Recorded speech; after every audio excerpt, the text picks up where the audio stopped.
Status effects are one of the most powerful weapons that you are going to be able to utilize in the new Horus Heresy. For sure, your friends, your enemies, your opponents, whoever, are going to be using them against you. So this video is a comprehensive breakdown of what the status effects are, when you get them, the other compounding effects that they have on your units, because they are going to stop you scoring. They're going to stop you moving across the board. There's lots of things that you're going to need to really be able to focus on in the game to be able to avoid or manage these status effects, because they are very strong. So this video hopefully is comprehensive, but if you've got any questions, do let me know in the comments below. Let's dive in straight away and start looking at these effects. The first thing that we should talk about is in the Horus Heresy, there are status or tactical statuses, that's what they're called, and there are effects.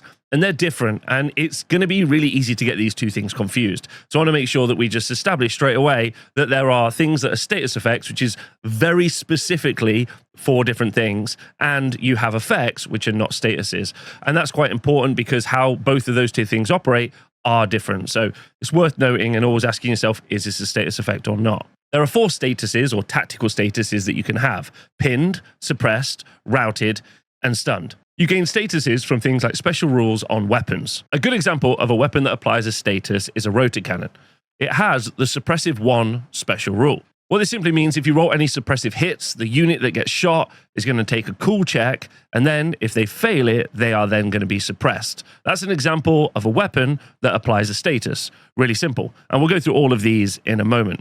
But statuses are not the same as effects, and that's why I just wanted to clear this up. If we take a look at the Fear special rule, we can see that Fear affects units within 12 inches, and it affects the leadership, willpower, cool, and intelligence stat of that unit. However, you immediately lose this effect when the unit that has the Fear special rule moves outside of 12 inches. That's not the same as statuses. Statuses last for a longer duration, and they have very specific times when they leave the unit. There are also obviously other ways statuses can be gained in the game, which we will cover a bit, but there are lots of rules in the Horus Heresy, so this is meant to be comprehensive, but not maybe that comprehensive. However, before we go and look at the actual statuses and also how they're applied and everything else, it's really worth noting what additional things happen with these statuses. There are some universal effects of having a status applied to your model and therefore your unit. The first universal effect of a unit having a status on it is that if it makes any charges, that charge is a disordered charge. When you are making a charge with a unit, you get to do something called a setup move, which is an additional move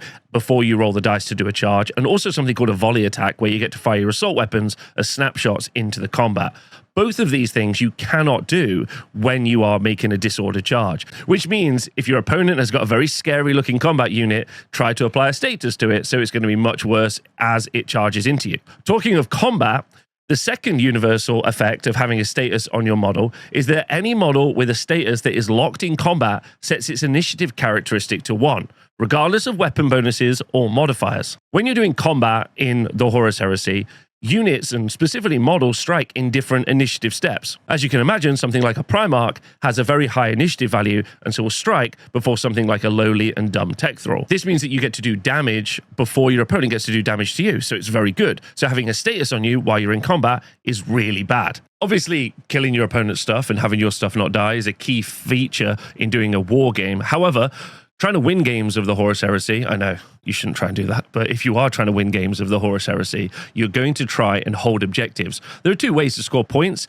in the Horus Heresy. You can gain some bonus points as well, but the 2 main ways is to do primary objectives and secondary objectives. And primary objectives are little tokens that are on the board, and then your units try to contest them and hold them. If your unit has any statuses on it, it cannot claim or contest objectives, which is really bad. So you're going to score no victory points. Also means you can't contest objectives, which means you can't even engage with your opponent. There's lots of really negative things here. And seeing as victory points is is the path to victory, you don't want any statuses on you. Also, you want to try to put as many statuses on your opponent's scoring units as you can. A unit with a tactical status cannot count as being stationary. This is super important because many weapons gain bonuses, specifically heavy weapons, from remaining stationary. So having any statuses on your unit at all makes them much worse. And again, as a tactic, picking your enemy units that are going to try and remain stationary so they can shoot better you should try and shut them down by applying statuses. It's worth noting as well that vehicles are also affected by statuses. This all happens on the vehicle damage chart when they suffer glancing hits. The only status that they do not suffer from is routed, because they don't generally tend to run away a tank, they just sit there and blow up. In regard to vehicles though, vehicles can only remove statuses via repair checks, which are done at the end of the turn, or thanks to a unit with the Battlesmith special rule. Lastly, it's also worth pointing out that you cannot gain the same status more than once. If you already are pinned, you can't be pinned again in the same turn. So those are pretty powerful.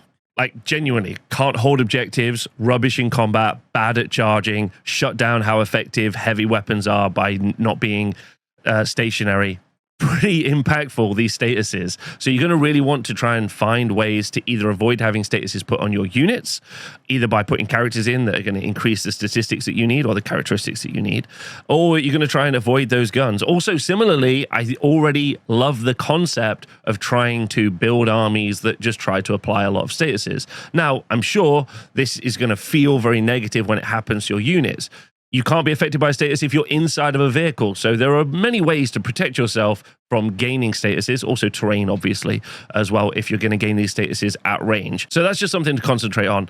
Statuses are going to have a massive effect outside of the effect that they actually already have.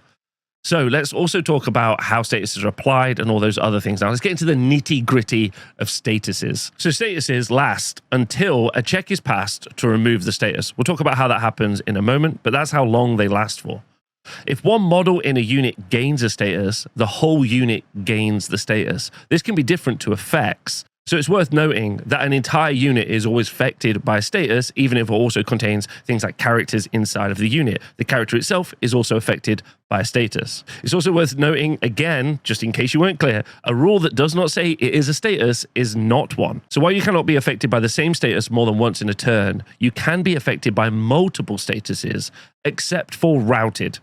As soon as you have the routed status, then all other statuses are immediately removed. So let's look at these 4 tactical statuses. The first tactical status is pinned. A pinned unit may not move, which is just move in the movement phase. Rush, which is move plus your initiative, also in the movement phase. Charge, which is in the assault phase, so you can't get into combat in any phase. And any effect that would force them to has no effect. If a unit with the pin status is locked in combat, then after combat resolution, that unit may not pursue, which means the enemy may fall back and potentially you could pursue them, but you won't be able to. You cannot disengage, which means you cannot fall out of the combat, or during the resolution subphase. Let's not forget, you're also going to be initiative 1 in that combat as well, because you have that status. So pinned is pretty aggressive in being able to lock units down and being able to control their board position. The next status is suppressed. This is often applied by a weapon with a suppressive X special rule. A suppressed unit must make all attacks in the shooting phase as snapshots.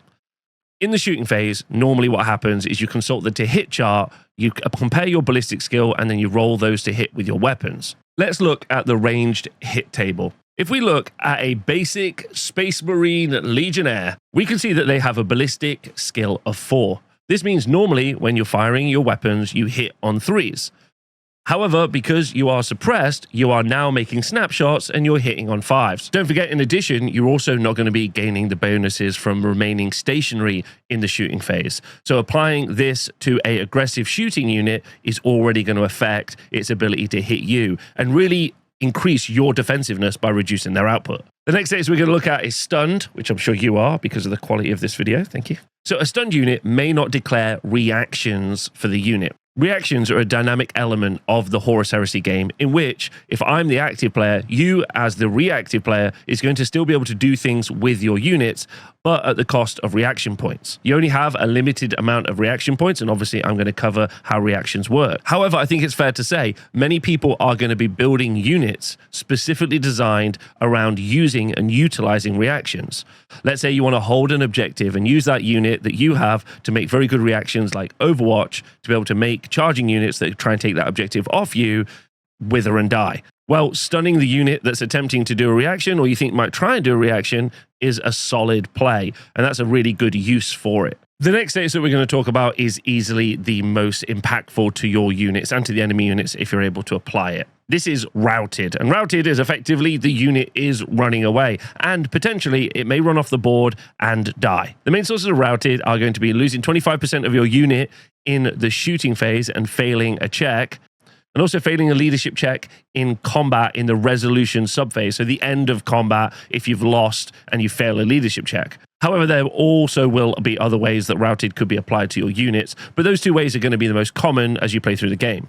So what happens when your unit or the enemy unit becomes routed? All of the unit shooting attacks become snapshots. Like a suppressed unit, they're just much worse at shooting. A routed unit cannot declare reactions. A routed unit may not move in the move subphase, and any effect that would force them to move or rush has no effect. However, in the rout subphase of the movement phase, a routed unit must fall back. It's such a powerful status, it has its own subphase in the movement phase.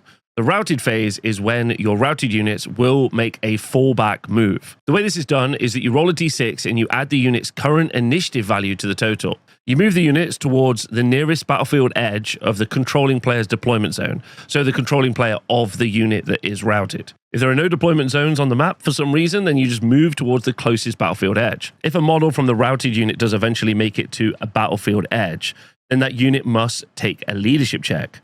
If the test is failed, then the unit is just removed from play. Pretty tough times. If the leadership check is passed, then you take the routed status off the unit and then you give them the suppressed status. I think it's fairly obvious, but routed units also cannot charge in the assault phase. Our units must always fall back in the resolution subphase of the assault phase. So obviously routed is the worst status that you can have. Cowardly Space Marines, I thought you knew no fear. You're going to be running away, you're going to be shooting inefficiently, and you really can't involve yourself in the game. And also, you can't hold objectives. Everything is bad for you if you end up routed. So you don't want that to happen. It's all based on leadership checks. So maybe try to increase the leadership of your unit in the best way possible. So now we know that statuses are really scary and we don't want them on our units. How do we remove statuses from our units? Well, in the statuses subphase of the end phase, you as the active player can roll a cool check for each one of your units affected by a status other than routed. And if passed, you can remove the status. So you want a high cool value so that you don't have any statuses. You can also roll for each status affecting a unit, which is pretty nice. However, if a unit has got the routed status, you make a leadership check instead. If you don't pass any of these checks, then your unit keeps the status. And obviously this is super impactful because, as we know, we can't score, we're bad in combat, we're doing snapshots. We do not want that to be the case. This brings me to probably the #1 upgrade that you can take inside any army.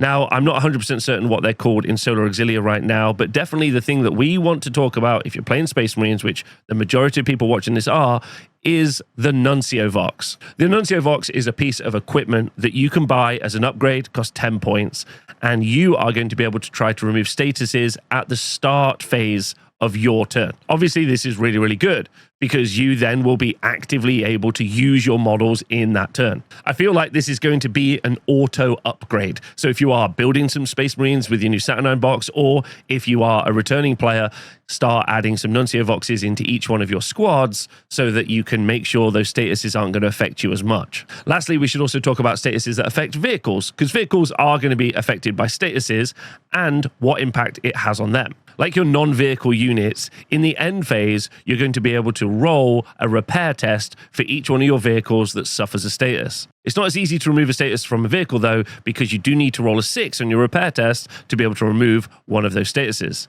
This is where the special rules Auto Repair and also Battlesmith are going to come in very effectively for your army in being able to remove statuses at other points in the game. So arguably, the most impactful part of the new Horus Heresy is going to be the sheer strength of these statuses, and you need to be prepared. This video is meant to just tell you how they work. In the future, we'll start talking about weapons and which weapons can apply the best statuses and which units can protect themselves best from statuses and which legions can do that as well. And I'm sure many of you have already read through many elements and can give me a bunch of ideas in the comments below, which I would really appreciate. But I hope you've enjoyed this video and hopefully it's been a good guide. I've got lots of these to come, these small small little snippets of rules and how they work so that I can eventually put this together in one huge how to play. Thanks for watching my videos. Stay honest. Thanks for watching the Horus Heresy.